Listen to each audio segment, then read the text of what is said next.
Saudações, galera. Beleza? Bom, dando então continuidade aos conteúdos de sociologia. Na aula passada a gente viu um pouco sobre as tendências do mundo do trabalho, ouvimos um pouco sobre o que pensam os clássicos da sociologia sobre o tema do trabalho. E hoje a gente segue discutindo o trabalho no Brasil. A gente vai partir desde o processo de colonização até chegar ao trabalho nos dias de hoje. Mas para essa aula em particular, a gente vai ali até o governo do Getúlio Vargas. E na próxima aula, então a gente pega do governo pós Getúlio Vargas até os dias atuais. Fechado? Eu vou fechar aqui o webcam para a gente nortear as falas. Essa é uma aula que eu acredito que seja bem fluida, já que a gente vai falar de temas que são recorrentes, tanto na história quanto na sociologia. Então vamos lá. Bom, o trabalho no Brasil, a divisão do trabalho entre os povos indígenas. Bom, se vocês pararem para refletir, a, o trabalho para os povos indígenas ele era muito pontual. De que forma pontual? Ele era dividido primeiramente por sexo. Os homens eram responsáveis por um tipo de trabalho e as mulheres por um outro tipo de trabalho. Mas esse trabalho também era dividido por idade, já que os homens numa determinada idade, por exemplo, os idosos, não poderiam fazer o mesmo que os homens jovens. Bem como as mulheres mais jovens também não podiam fazer o mesmo que as mulheres mais velhas. E as crianças também trabalhavam, óbvio, dentro de suas faixas etárias, mas elas trabalhavam, na maioria das vezes, como auxiliares para aprenderem o ofício que ficaria para elas, para que elas sobrevivessem depois que os pais morressem, depois que os pais não tivessem mais condições de trabalhar. Tranquilo? Então a gente vai ver ponto por ponto essa divisão. Como eu disse, era feito por sexo e por idade. O objetivo desse trabalho não era o comércio, não era gerar excedentes, não era gerar lucro. O objetivo do trabalho dos indígenas era basicamente suprir as necessidades básicas, as necessidades de sobrevivência. O trabalho não tinha um valor separado das demais atividades. Por quê? Porque era o trabalho que reforçava, através dos rituais e das cerimônias, a cultura daquele povo. Então, era uma parte integrada da sociedade. Às mulheres cabiam tarefas domésticas, o cuidado com as crianças, a confecção de potes e utensílios e o trabalho do plantio e colheita. Esses eram trabalhos mais tranquilos, feitos então pelas mulheres perto das tribos, nas imediações das tribos. Os homens, esses, óbvio, saíam, caçavam, pescavam, preparavam as roças, defendiam a aldeia de ataques de inimigos, levantavam habitações e determinavam a mudança das aldeias. Ou seja, quando a aldeia já estava num lugar que já não estava garantindo a sobrevivência desses povos, então eram os homens, normalmente os homens mais velhos, que definiam que estava na hora então de deslocar essa aldeia para um outro lugar. E o que é interessante, as crianças acompanhavam os adultos para aprenderem. As meninas tendiam a estar perto das mulheres mais velhas para aprender o ofício delas, e os meninos tendiam a acompanhar os homens nas saídas, tanto para caça, quanto para pesca, quanto para outros tipos de atividades. Então, eles aprendiam na prática. A atuação do colonizador. Como vocês já perceberam, o trabalho dos indígenas garantia a sobrevivência desses povos. No entanto, sob a perspectiva do português que chega aqui para colonizar, primeiro eles viam o trabalho de uma outra maneira. Eles viam o trabalho como uma forma de gerar lucros. E acreditavam, quando chegaram aqui, que por terem descoberto, e aí cabe esse descoberto entre aspas, a terra que mais tarde vai se tornar o Brasil, eles tinham então o direito de explorar as riquezas e escravizar os povos que foram encontrados aqui e foram chamados de índios. Só que a grande questão é que essa escravidão ela não foi dos indígenas, ela não foi uma situação normal, tranquila. Primeiro porque esses indígenas, eles se tornam, num primeiro momento, essa mão de obra escravizada, essa primeira mão de obra escravizada pelos colonizadores, mas na medida em que essa instituição vai se estabelecendo aqui, a exploração da terra, uma característica vai se consolidando. Que característica é essa? A de grandes latifúndios, ou seja, grandes concentrações de terra, e o trabalho escravo. Por que o trabalho escravo?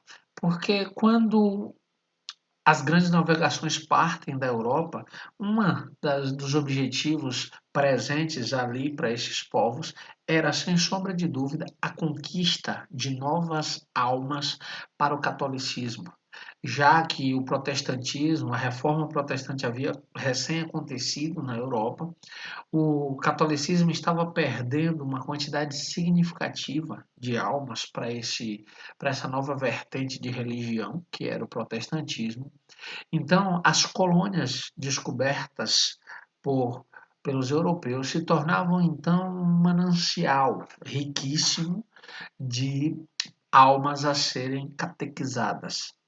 Então, quando as missões religiosas vêm para o Brasil, elas então começam a entrar em conflito com os colonos. Por quê? Porque enquanto os colonos desejam aprisionar os indígenas, as missões religiosas desejam catequizar esses mesmos indígenas. E aí, nos primeiros momentos, isso gerou muitos conflitos, até que Portugal começa então a importar a mão de obra de negros escravizados na África.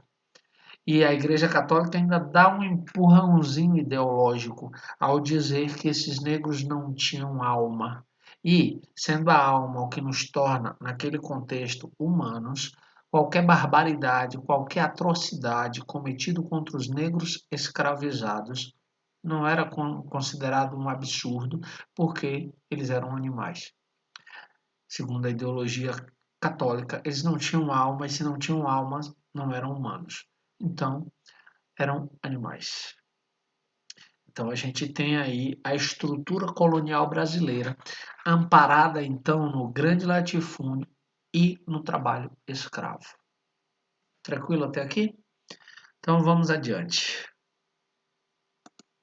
Bom, e diante dessa sedimentação da grande propriedade de trabalho escravo, esse colonizador vai então exaurir, vai usar até a exaustão tanto os recursos naturais quanto os recursos humanos. Não à toa, esses colonizadores dizimaram a população indígena existente no país. Hoje, nós temos um número reduzidíssimo e esse grande genocídio foi, sem sombra de dúvida, praticado nesse processo de colonização. O trabalho escravo. O indígena escravizado, como eu havia dito, foi a primeira mão de obra utilizada aqui. Só depois é que o tráfico dos africanos escravizados em África se transforma não apenas um mercado para abastecer essa mão de obra que os portugueses precisavam para dar cabo da colonização, do processo colonizador, como também acabou se tornando uma fonte de lucro muito grande mesmo. Então, comercializar o negro escravizado na África para o Brasil se tornou extremamente rentável. Então, valia-se sob duas perspectivas. O negro era uma mercadoria muito valiosa e ele também era a mão de obra que iria sustentar, que iria mover a engrenagem do processo de colonização aqui no Brasil. Agora, não se engane, essa condição de escravidão não foi aceita de forma é, comum, sem luta, sem briga, sem resistência, tanto por indígenas quanto por negros que foram escravizados em África. Essa, essas pessoas desenvolveram ao longo do tempo diversas formas de resistir ao cativeiro. Para os indígenas, como conheciam a terra, a fuga era mais tranquila. Já para os negros que foram trazidos para o Brasil, a fuga era uma possibilidade também, e a criação dos chamados quilombos, que eram espaços onde se reuniam negros que fugiram da escravidão. Mas haviam outras, como o suicídio, como uma depressão profunda que é chamada de banzo. Todas essas foram formas de resistência ao cativeiro, de resistência à escravidão. A proibição do tráfico de africanos. Quando a gente fala sobre a proibição e a gente atribui isso às pressões inglesas dali do início do século XIX, logo após a independência do Brasil, a pseudo-independência do Brasil, né, 1822, há uma lei de 1831, quando a Inglaterra faz uma pressão enorme, óbvio, não preocupados com os negros que estavam sendo escravizados em África e trazidos aqui para o Brasil, mas principalmente por desejarem ampliar o seu mercado consumidor e, infelizmente, escravos não consomem. Então, a Inglaterra desejava então instituir mão de obra assalariada que viesse a ter dinheiro, vamos dizer assim, meios, vamos dizer assim, para consumir os produtos ingleses. Bom, essa lei de 1831 ela não surtiu muito efeito, inclusive para o contexto da época, brincava-se com um termo que era uma lei para inglês ver, porque o tráfico negreiro continuou acontecendo. Ali por volta de 1845, a Inglaterra começa a pressionar, pressionar, e aí o parlamento britânico, o parlamento inglês, vai então criar a lei Bill Aberdeen. Vocês são melhores em inglês do que eu, a lei Bill Aberdeen. Bom, a lei é aprovada pelo parlamento britânico e proibia o trânsito de escravos em todos os mares e oceanos. E aí vocês devem estar se questionando, mas caramba, como assim ela proibia o tráfico em todos os mares e oceanos? Vocês precisam lembrar do contexto histórico. A Inglaterra tinha, naquela época, a marinha mais eficiente e a mais poderosa naquele contexto histórico. Então, ela tinha condições de fiscalizar uma parte muito ampla desses mares, principalmente nas regiões que eram comuns os tráficos. Então, ela tinha como afundar navios como punição. Então, ela instituiu a lei exatamente porque ela tinha como realizar essa fiscalização. Então, cedendo às pressões, em 1850, a lei Eusébio de Queiroz proíbe então o tráfico negreiro. Mas ele não acaba com, a lei não acaba com a escravidão no Brasil. Mas ela já causa um impacto muito grande para essa escravidão. Por quê? Porque se em 1849, 55 mil escravos desembarcaram no Brasil, 2 anos depois desse número e 1 ano depois da promulgação da lei, apenas 3 mil escravos chegaram ao Brasil. E aí, 2 anos depois da promulgação da lei, apenas 700 escravos. Ou seja, o tráfico negreiro literalmente foi se tornando escasso, foi se tornando com poucos sujeitos sendo trazidos de África para abastecer esse mercado brasileiro. Mas infelizmente isso não dá fim, isso não dá cabo da escravidão no Brasil. Ela ainda demoraria um certo tempo. E por que ela demoraria um certo tempo? Porque diante dessa falta de escravos vindos direto da África, A gente teve, num primeiro momento, algumas iniciativas para trazer imigrantes para o Brasil, mas principalmente a gente tinha o contexto dos escravos que eram produzidos no Nordeste. Isso mesmo que vocês ouviram, produzidos no Nordeste. Por quê? Porque o Nordeste acabou desenvolvendo um mecanismo das chamadas fazendas de escravos, onde os escravos eram colocados para se reproduzirem e aí os filhos eram vendidos como mão de obra escrava para serem consumidos pelo mercado do Sudeste que precisava dessa mão de obra.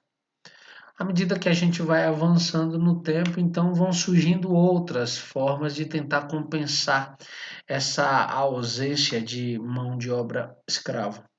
E o sistema de parcerias é um deles. No primeiro momento, a gente tem aí então a vinda de mão de obra de suíços, de alemães, de austríacos, já que a Europa passava naquele período por um momento bem delicado, com muitos conflitos, com muitas guerras por formação dos estados nacionais.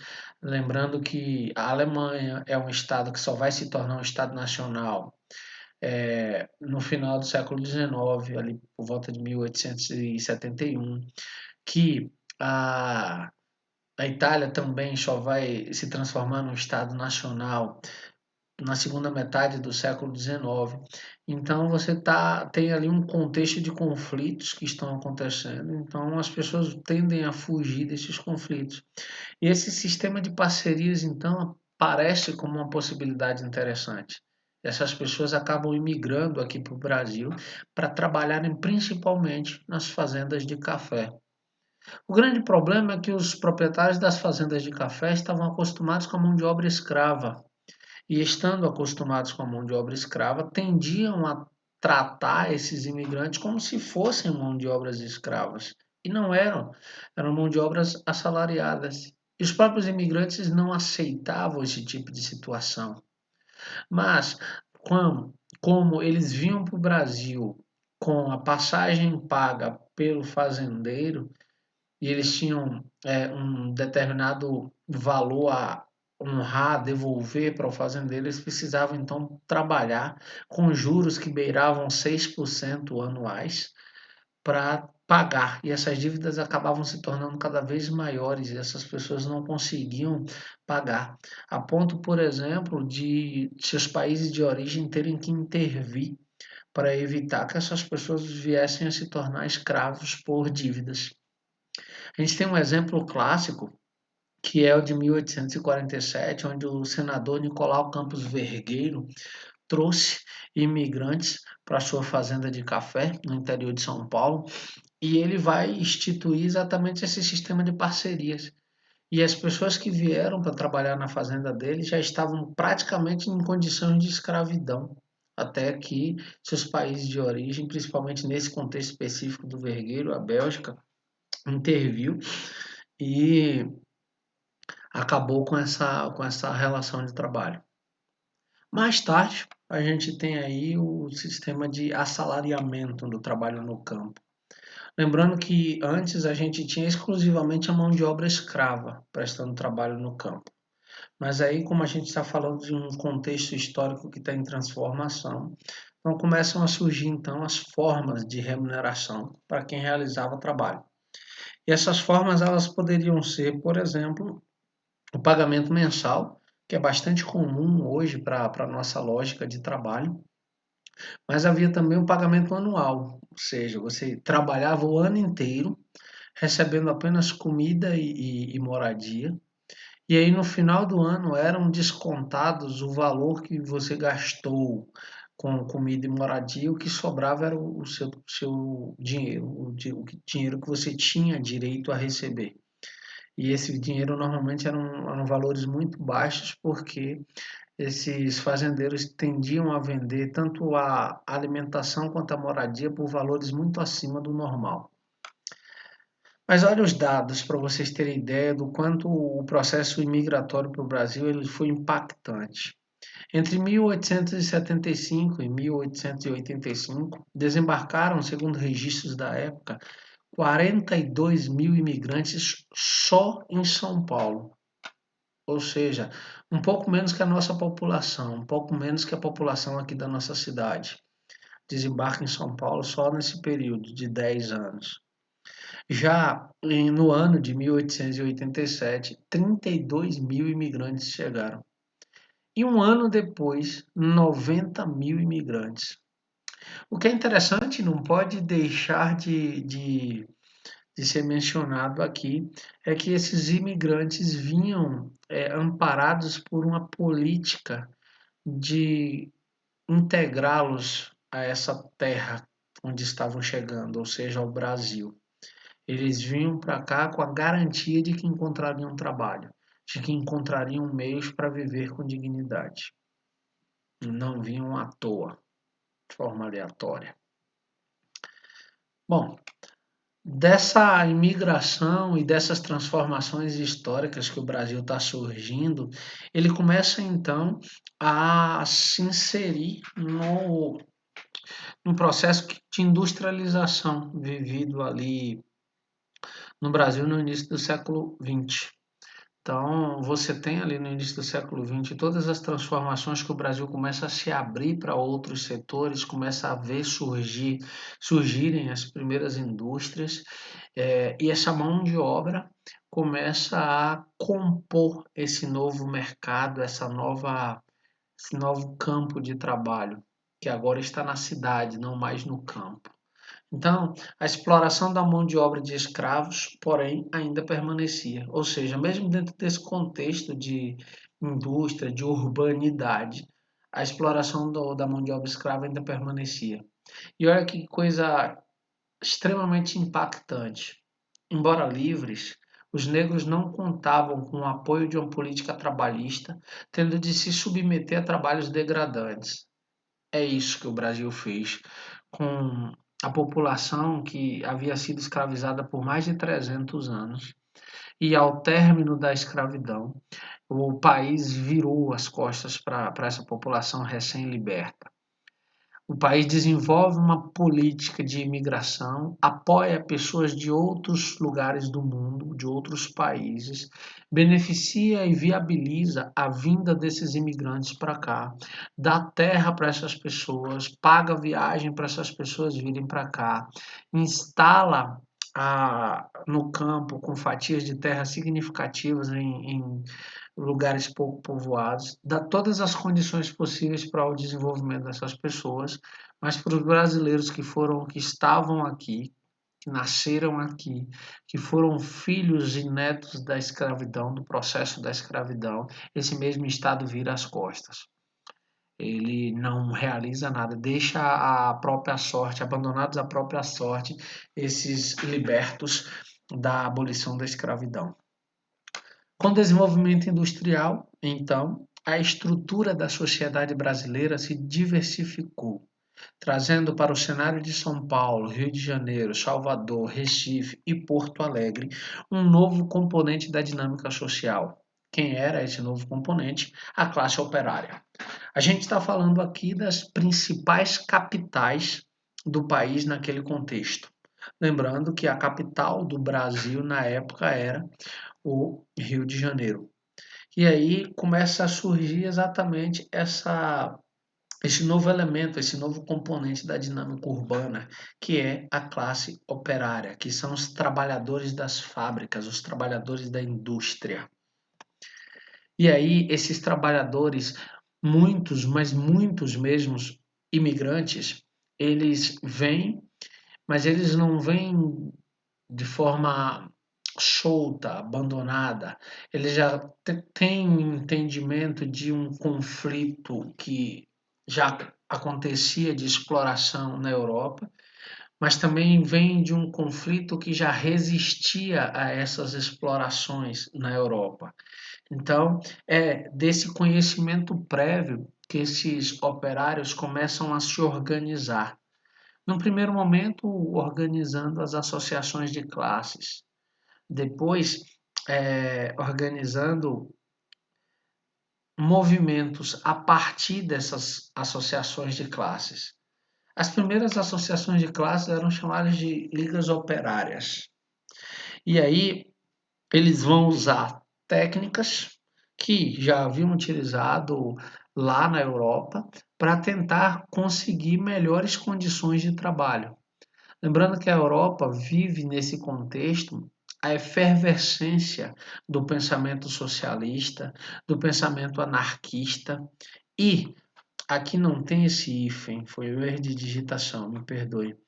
E esse modelo anarcossindicalista, ou seja, uma mescla das ideias anarquistas que previam a destruição completa do Estado, associada à ideia do sindicalismo, ou seja, do sindicato, de que os sindicatos não deveriam tentar reestruturar o que estava posto negociando com o patrão, mas destruir o próprio patrão para que os trabalhadores assumissem as fábricas e conseguissem produzir para eles mesmos.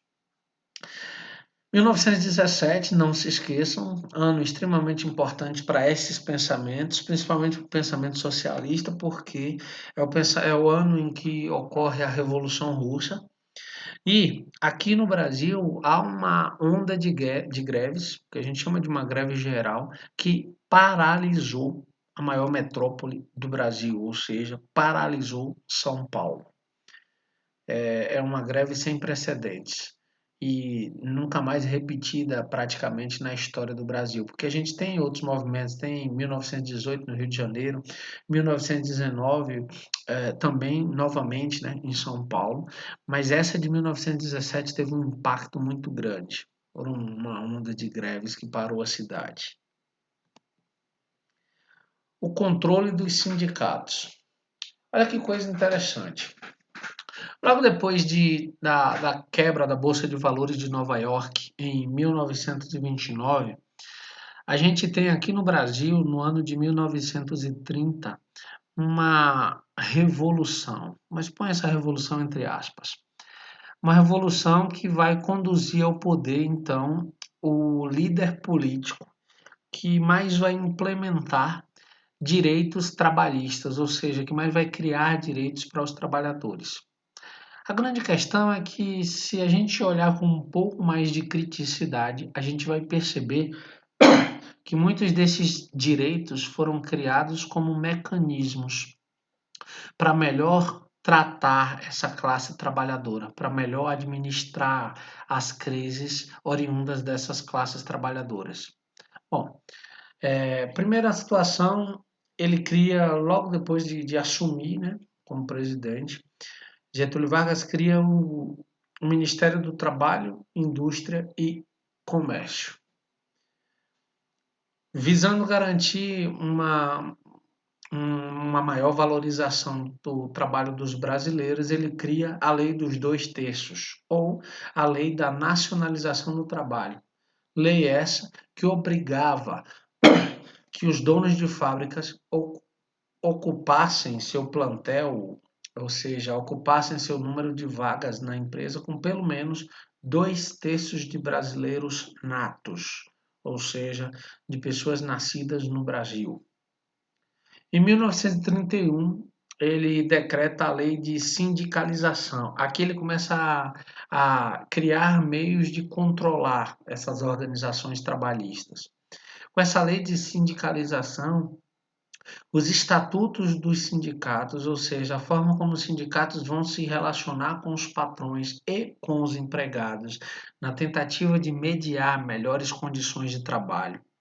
Esse estatuto só entraria em vigor se fosse aprovado pelo Ministério do Trabalho, ou seja, você dá ao governo acesso aos documentos que vão, por exemplo, encabeçar greves, criar os movimentos sociais em defesa de uma classe específica. Esse sindicato ele era obrigado a abrir esse estatuto para que o Estado tomasse conhecimento. O que é interessante é que isso cria o que, quando a gente está estudando Vargas ali, uma expressão que é chamada de os sindicatos pelegos, que é quando o governo acabava cooptando, acabava trazendo para o seu lado os líderes sindicais, e aí tinham total controle sobre o sindicato e o que os sindicatos deveriam fazer. Coisa bem parecida aconteceu na Itália, com os trabalhadores italianos, com a chamada Carta del Lavoro, que foi a carta que Benito Mussolini instituiu para os trabalhadores italianos, ou seja, com um mecanismo também de controle lá da ação desses trabalhadores. Tranquilo? Então vamos adiante. Mas Vargas também cria inúmeros direitos que, de certa forma, estão presentes até hoje. Exemplo, é a regulamentação do trabalho dos menores e das mulheres, jornada de trabalho de 8 horas, até hoje funciona, com 4 horas, intervalo de 2 horas para refeição, algumas situações 1 hora e meia, e mais 4 horas depois. O que passar dessas 8 horas é configurado como hora extra. Descanso semanal remunerado. Por quê? Porque dentro dessa proposta, Vargas cria uma carga horária de trabalho de 44 horas semanais. Se a gente dispor isso ao longo da semana, a pessoa teoricamente interromperia o ciclo de trabalho sábado por volta de 1 da tarde, meio-dia, 1 da tarde. Então, sábado à tarde e o domingo seriam descansos remunerados. Férias anuais, o cara trabalhava um ano, tinha direito a férias de 15 dias. A partir de 32, ele cria então a carteira profissional para maiores de 16 anos, dá esse direito para os maiores de 16 anos portarem carteira. Institui no ano de 1940 a lei do salário mínimo, ou seja, um sujeito que se adequa a esse tipo de trabalho regulamentado, ele não pode receber menos do que o salário mínimo. Então, se ele está lá registrado na carteira, ele não pode receber menos que o salário mínimo.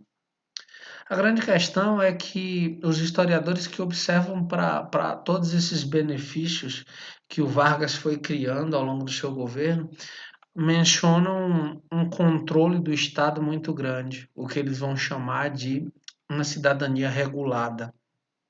Por quê? Porque o Estado tinha um conhecimento amplo sobre todos esses indivíduos e controlavam eles, principalmente a partir das suas associações de classes e através dos seus vínculos empregatícios. Detalhe, essa legislação trabalhista ela atendia apenas os trabalhadores urbanos que tinham a carteira profissional assinada. Essa legislação ela não beneficiava trabalhadores rurais e também não beneficiava trabalhadores informais, ou seja, aqueles que trabalhavam sem a assinatura da carteira. A consolidação das leis do trabalho, a sigla CLT. Bom, a lei sindical, que dá então agora aqui a autonomia para os sindicatos, mais tarde, 1939. A criação da Justiça do Trabalho, também em 39, onde normalmente eram julgados questões trabalhistas. A instituição do imposto sindical, também é de 1940, um imposto que normalmente é recolhido. Hoje ele foi suspenso, está em uns 2, talvez mais, tem uns 4, 5 anos que ele foi suspenso. Mas de 1940 até acho, 2015, 2016 ele permaneceu em vigor. Era uma dedução de aproximadamente R$ 30 que era feito todo mês de março de todos os trabalhadores com carteira assinada no Brasil. Então, mês de março, todos os trabalhadores do Brasil com carteira assinada tinham R$ 30 descontados do seu salário, que era o chamado imposto sindical. E em 43, então, o governo Vargas institui a consolidação das leis do trabalho, que funcionam até hoje, que são parâmetros para a organização e o bom funcionamento do trabalho e das relações trabalhistas no Brasil. Tranquilo? Até aqui? E aí, alguma dúvida? Alguma questão? Tentei ser objetivo para a aula não ficar muito longa. Se ficou alguma dúvida, anota no caderno e eu tiro na próxima live. Se não, a gente se encontra em breve. No mais, forte abraço e tchau, tchau.